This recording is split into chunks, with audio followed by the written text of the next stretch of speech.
Sağlamlığının qeydinə qalan hər kəsi salamlayıram. Saf televiziyasında tibb xəbərlərinin vaxtıdır. Studiyada Günel İbadovadır. Baxaq görək dünyada və ölkədə hansı vacib tibb hadisələri baş verib. Alimlərin yeni araşdırması sübut edib ki, bağırsaq xərçənginin aradan qaldırılması üçün ən yaxşı yollardan biri fiziki aktivlikdir. Bunu necə müəyyən ediblər? Bilmək istəyirsinizsə, birlikdə bizimlə izləyək. Yeni beynəlxalq araşdırma göstərib ki, xərçənglə mübarizədə idmanın rolu düşündüyümüzdən də böyükdür. Tədqiqat nəticəsində müəyyən olunub ki, bağırsaq xərçəngi keçirmiş xəstələr üçün hazırlanmış xüsusi fiziki məşq proqramı onların ölüm riskini 37%-ə qədər azaldır. İngiltərənin Belfast şəhərindəki Queen's Universitetindən professor Vicky Coyle'un rəhbərlik etdiyi araşdırmada xəstələrə kimyoterapiyadan dərhal sonra başlayan və 3 il davam edən fiziki fəaliyyət proqramı təqdim olunub. Proqram çərçivəsində xəstələrdən həftədə 3-4 dəfə 45-60 dəqiqəlik sürətli yerimək və ya digər aktiv hərəkətlərlə məşğul olmaları tələb olunub. Məşqlərə istənilən növ fəaliyyət daxil edilib. Araşdırmaya 889 nəfər xəstə cəlb olunub və onlar 2 qrupa bölünüb. Birinci qrup fiziki məşqlərlə aktiv məşğul olmaq, digər qrup isə sağlam həyat tərzi ilə bağlı məlumat verilib. Qeyd edək ki, yoğun bağırsaq xərçəngi Böyük Britaniyada ən çox rast gəlinən 4-cü xərçəng növüdür və hər il təxminən 31800 nəfərə bu diaqnoz qoyulur.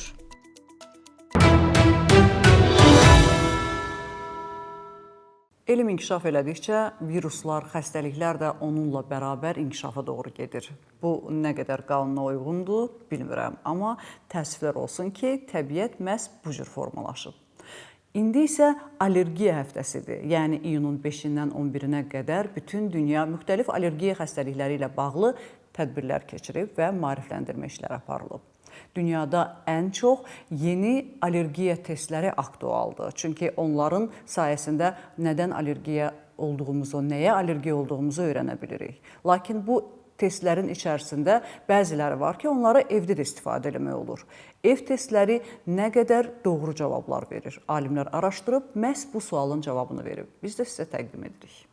Evdə allergiya testləri effektivdirmi? Burn Universiteti və Burn Universiteti xəstəxanasının tədqiqatçıları tərəfindən inkişaf etdirilən yeni test allergiya diaqnozunu daha asan edir. Bu test laboratoriya şəraitində allergik reaksiyanı təqlid edərək ənənəvi testlərə nisbətən daha yüksək dəqiqliklə nəticələr əldə etməyə imkan verir. Araşdırmalar göstərib ki, bu yeni test xüsusilə fıstıq allergiyası olan uşaqlarda 95% dəqiqliklə nəticələr təqdim edir. Melbourne şəhərində aparılan başqa bir araşdırma hava çirkliliyinin uşaqda fıstıq allergiyasının yaranma riskini artırdığını göstərib. Araşdırmada doğuşdan etibarən hava çirkliliyinə məruz qalan uşaqlarda fıstıq allergiyasının inkişaf ehtimalının daha yüksək olduğu aşkar edilib. Evdə istifadə üçün nəzərdə tutulmuş allergiya testləri də populyarlıq qazanıb. Ancaq mütəxəssislər bu testlərin elmi əsaslarının zəif olduğunu və nəticələrin etibarsız ola biləcəyini deyir. İmmunoqlobulin əsaslı testlər və biorezonans testləri allergiya əlamətlərini müəyyən etməkdə effektiv deyil və yanlış nəticələrə səbəb ola bilər deyə alimlər xəbərdarlıq edib. Xatırladaq ki, 5-11 iyun Dünya Allergiya həftəsidir. Hər 3 insandan biri bu xəstəlikdən əziyyət çəkir. Ekranda gördüyünüz bu cihaz alimlərin son ixtirasıdır. Bədənimizdəki trombları aradan qaldırmaq üçün xüsusi cihaz məhz trombun olduğu yerə gəlir, onu dağıdır və sorub çıxardır. Qan laxtalarını aradan qaldırmaq üçün bu cihaz haqqında daha çox məlumat üçün diqqətlə izləyin. Çünki bilirsiniz ki, tromb çox yayılmış bir xəstəlikdir və bu cihaz haqqında məlumat bir gün sizə mütləq lazım olacaq.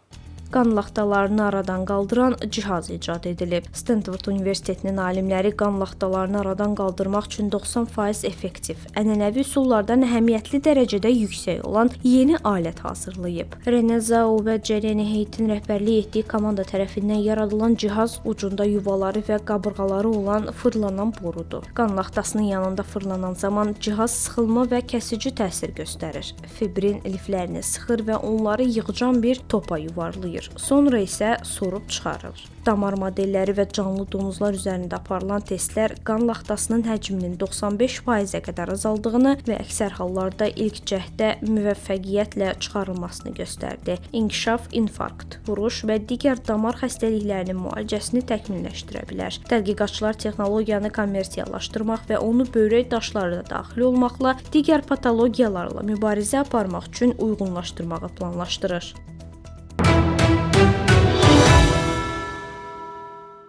Heç özünüzə mən kiməm sualını vermisiniz. Ümumiyyətlə, mən deyəndə kimi və nəyi anlayırsınız? Biz genimizdən gələn vərdişlər, xəstəlikləri, yoxsa ətraf mühitdən götürdüklərimiz? Alimlər bu sualın cavabını eyni yumurta əkizlərində araşdırıb. Fərqli mühitlərdə böyüyən əkizlərə baxıb, onları genləri, yoxsa ətraf mühitləri formalaşdırıb sualının cavabını tapıb. Cavab həqiqətən də heyran edicidir. Mütləq baxın.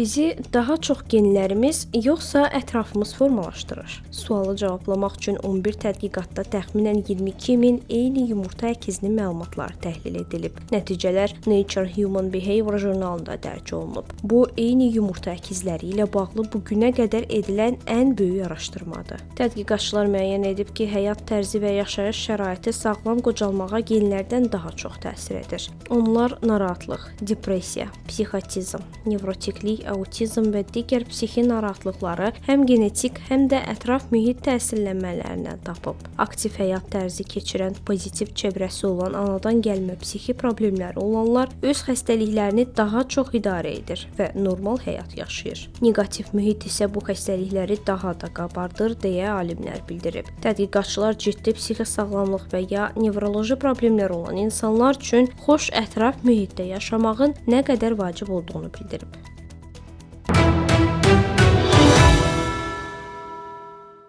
Qohumlarınızdan və yaxud da rəfiqələrinizdən olubmu ki, bəzən heç özünə lazım olmayan şeyi götürüb və itib. Sonra onun boynuna da qoya bilməmişik ki, sən uğurlamısan. Sən demə, insanların qeyri-ixtiyari, hətta onlara lazım olmayan bir şeyi götürməkləri belə xəstəlik imiş, psixik xəstəlik. Adı da kleptomaniya. Kleptomaniya xəstələri adətən supermarketlərdə və yaxud da dükanlarda oğurluq edirlər. Bəzən heç öz ölçülərinə uyğun olmayan paltarları da götürürlər. Yemədikləri meyvə tərəvəzləri də. Bu xəstəlik haqqında çox maraqlı bir araşdırma var, onu sizə təqdim edirəm. Lakin təəssüflər olsun ki, rəsmi olaraq bu xəstəliyin müalicəsi haqqında konkret olaraq bilgilər yoxdur. Sadəcə olaraq bəzi psixoterapevtlər bu cür xəstələri müalicə etməyə çalışır ki, onların xəstəlikləri daha da dərinləşməsin. Maraqlı xəbərdir, birlikdə baxaq. Daimi nəsə uğurlamaq arzusu xəstəlikdir. Tibbi adı kleptomaniyadır. Bu xəstəlikdən əziyyət çəkənlər ehtiyacı olmayan əşyaları uğurlayır və bu nəyisə gizli götürmək hissi onları tərk etmir. İmpuls nəzarət pozuntusu kimi təsnif edilən kleptomaniya psixoloji xəstəlikdir. Kleptomaniya xəstələri daha çox mağaza və supermarket kimi ictimai yerlərdə oğurluq edirlər. Oğurluq əməlindən sonra şəxs adətən ya oğurladığı əşyanı başqasına verir, gizlicə yerinə qoyur, ya da zibil qutusuna atır. Yeniyetməlik dövründə başlayan və yaşlanana qədər davam edən, bəzi xəstələrdə ömür boyu davam edən bu anomaliyanın müalicəsində psixiatrik dərmanların istifadəsi ilə bağlı elmi araşdırmalar çox azdır. Kleptomaniya üçün Amerika Qida və Dərman İdarəsi tərəfindən təsdiqlənmiş dərman yoxdur. Lakin müasir tibbdə bir sıra psixiatrların istifadə etdiyi dərmanlar və müalicə üsulları vardır.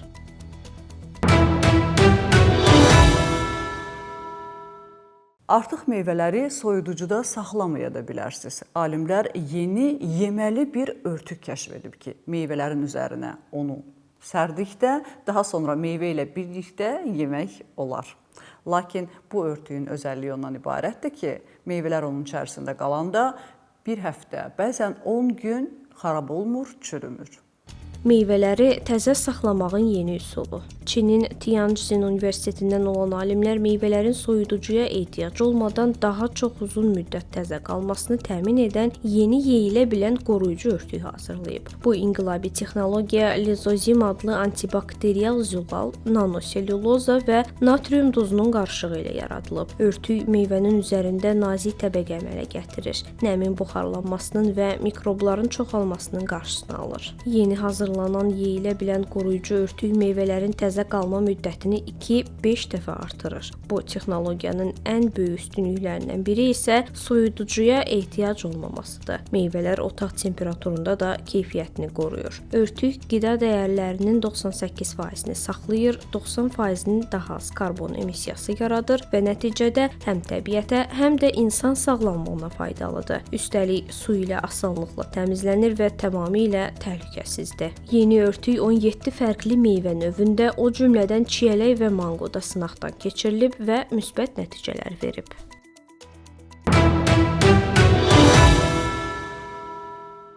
Bugün olan səhiyyə xəbərlərimiz bu qədər. Dünyada və ölkədə baş verən ən vacib səhiyyə xəbərlərini bizdən izləyin. Unutmayın, bilmək hər zaman bir addım öndə olmaq deməkdir. Özünüzü və doğmalarınızı qoruyun. Sağ olun, salamat qalın.